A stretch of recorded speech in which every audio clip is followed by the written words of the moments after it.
بسم اللہ الرحمن الرحیم شروع اللہ کے نام سے جو بڑا مہربان نہایت رحم والا ہے۔ قل اعوذ برب الناس کہو کہ میں لوگوں کے پروردگار کی پناہ مانگتا ہوں۔ قل اعوذ برب الناس یعنی کہہ دیجئے میں پناہ مانگتا ہوں انسانوں کے رب کی۔ میرے پیارے بھائیوں اور بہنوں، اللہ تعالیٰ ہمیں سکھا رہے ہیں کہ جب کوئی باطنی یا روحانی خطرہ ہمیں گھیر لے، جب وسوسے دل و دماغ میں گھر کرنے لگے، جب بے سکونی، الجھن یا شر کی تاریکی ہمیں اپنی لپیٹ میں لینے لگے، تو ہم کسی انسان، کسی طاقت یا کسی مال و دولت کے پیچھے نہ بھاگے، بلکہ فوراً رب الناس یعنی انسانوں کے رب کی پناہ لیں۔ رب یعنی وہ ذات جو پالنے والی ہے، جو ہمیں پیدا کرنے والی ہے، جو ہمیں سنبھالتی ہے، ہمارے دل کے حال کو ہم سے زیادہ جانتی ہے۔ وہی رب جو ہر انسان کا خالق اور مالک ہے۔ یہاں اللہ تعالیٰ ہمیں تربیت دے رہے ہیں کہ اے انسان، جب باطنی جنگ چھڑ جائے، جب خیالات میں زہر گھلنے لگے، جب نفس گمراہی کی طرف مائل ہو، تو بھاگو، لیکن دنیا کی طرف نہیں، بلکہ اپنے رب کی طرف، جو تمہارا رب ہی نہیں بلکہ تمام انسانوں کا رب ہے۔ یہ پکار، یہ دعا، یہ التجا ہمیں سکھاتی ہے کہ اللہ وہ پناہ گاہ ہے جہاں ہر ٹوٹا ہوا دل، ہر تھکی ہوئی روح اور ہر خوف زدہ انسان آرام پا سکتا ہے۔ ملک الناس یعنی لوگوں کے حقیقی بادشاہ کی۔ ملک الناس یعنی لوگوں کے بادشاہ کی پناہ مانگتا ہوں۔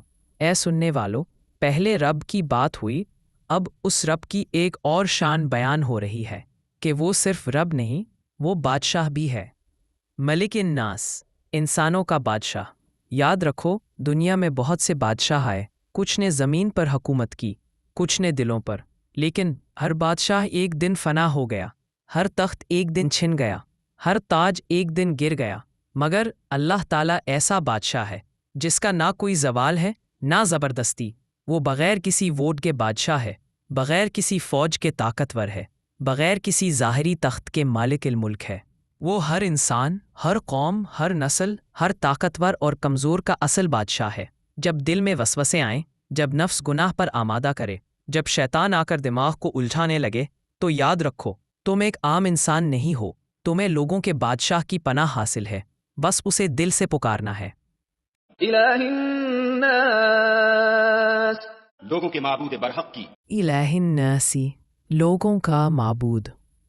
الہ کا مطلب ہوتا ہے وہ ہستی جس کی عبادت کی جائے، جس سے دل کا رشتہ ہو، جس کے آگے سجدہ ہو، جس سے امیدیں وابستہ ہوں، جس سے محبت کی جائے سب سے بڑھ کر، اور جس سے ڈرا جائے سب سے زیادہ۔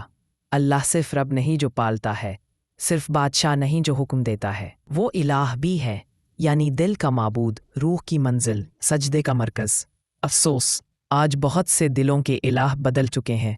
کسی کا الہ مال بن گیا، کسی کا شہرت، کسی کا انسان، کسی کا نفس اور کسی کا موبائل۔ مگر یہاں قرآن چیخ چیخ کر کہہ رہا ہے، الہ الناسی، صرف اللہ ہے جس کی عبادت کا حق ہے، صرف وہی دلوں کا مالک ہے۔ جب شیطان وسوسے ڈالے، جب دل بھٹکنے لگے، تو یاد رکھو، تمہارے پاس 3 پناہیں ہیں۔ 1 رب الناس جو تمہاری پرورش کرتا ہے، 2 ملک الناس جو تم پر بادشاہی کرتا ہے، 3 الہ الناس جو تمہارا معبود ہے۔ تو پھر کسی اور کے در پر کیوں جانا؟ پکارو اسی کو، جھکو اسی کے آگے، سجدہ کرو اسی کو، محبت کرو اسی سے۔ من شر الوسواس الخناس شیطان وسوسہ انداز کی برائی سے جو خدا کا نام سن کر پیچھے ہٹ جاتا ہے۔ من شر الوسواس الخناس یعنی میں پناہ مانگتا ہوں وسوسہ ڈالنے والے خناس کے شر سے۔ اے دل سے سننے والوں، اب اللہ ہمیں بتا رہے ہیں کہ کس چیز سے پناہ مانگنی ہے۔ اللہ نے خود فرمایا وسوسہ ڈالنے والے خناس کے شر سے۔ تو یہ وسوسہ کیا ہوتا ہے؟ یہ وہ خاموش حملہ ہے جو تمہیں محسوس بھی نہیں ہوتا۔ یہ وہ سوچ ہے جو اچانک تمہارے دل میں آتی ہے، تمہیں شک میں مبتلا کرتی ہے، گناہ کو خوبصورت بناتی ہے، نماز سے روکتی ہے، اللہ پر اعتماد کو ہلکا کرتی ہے، اور تمہیں تمہارے رب سے دور لے جاتی ہے۔ اور خناس کون ہے؟ خناس وہ ہے جو چھپ جاتا ہے۔ جب تم اللہ کو یاد کرو تو یہ شیطان پیچھے ہٹ جاتا ہے، چھپ جاتا ہے، خاموش ہو جاتا ہے۔ مگر جیسے ہی تم غفلت میں آؤ، اللہ کو بھول جاؤ، نماز میں دل نہ لگے یا توبہ چھوڑ دو، تو خناس دوبارہ آتا ہے چپکے سے، خاموشی سے، اور تمہارے دل میں وسوسہ ڈال دیتا ہے۔ یہ وسوسے کبھی حسد کی شکل میں، کبھی خوف کی صورت میں، کبھی تکبر، کبھی شہوت، کبھی مایوسی اور کبھی بدگمانی بن کر آتے ہیں۔ تو میرے عزیزو، اللہ ہمیں سکھا رہا ہے کہ یہ چھپ کر وار کرنے والا دشمن بہت خطرناک ہے، اور اس سے بچنے کے لیے صرف ایک ہی راستہ ہے، اللہ کی پناہ۔ جب دل بوجھل ہو، جب خیالات الجھائیں، جب دل بھاگے گناہ کی طرف، تو فوراً کہو من شر الوسواس الخناس، اے اللہ میں پناہ مانگتا ہوں وسوسہ ڈالنے والے خناس کے شر سے۔ الذي يوسوس في صدور الناس، جو لوگوں کے دلوں میں وسوسے ڈالتا ہے۔ الذی یوسوس فی صدور الناس، یعنی جو لوگوں کے سینوں میں وسوسہ ڈالتا ہے۔ میری پیاری بہنوں اور بھائیوں، اب اللہ تعالیٰ وسوسہ ڈالنے والے کی حقیقی چال ہمارے سامنے لا رہے ہیں۔ یہ شیطان کہاں حملہ کرتا ہے؟